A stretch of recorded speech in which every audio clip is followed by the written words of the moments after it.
never felt that it was at any risk. Then I met Peter Dunworth, who explained to me the problem that we are attempting to solve here, which is, what if I mess up? For many of the people in this audience, you've heard of Multisig, where you have multiple wallets that... So let me back up for a second and say that the Bitcoin protocol will allow for certain things and not other things.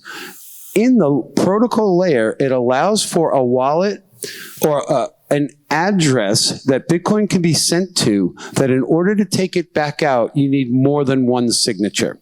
And how you set it up determines how many signatures you need to spend those funds. So the typical multisig is a 2 out of 3. There are 3 keys used to set up the receive address for the Bitcoin, and 2 of those are needed to sign a transaction, any 2. But you're setting it up that way in advance. It could be 3 of 5, 7 of 10.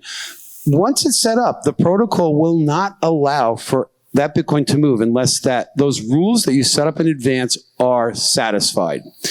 Why would you want this? Well, what we're seeing now with the value of Bitcoin going up is people are concerned with that private key. They recognize they are a single point of failure out there in the world. And a lot of these people are very concerned that their family would have no idea what to do if they got in a car accident and were not there the next day. And so Multisig protects that in a way that the owner of the Bitcoin can always say, hey, I want to send some Bitcoin somewhere. I want to sign a transaction. He calls up whoever has the other keys and says, hey, we need to come together and sign a transaction. That's great if you know how to operate with Bitcoin, but many people's families do not.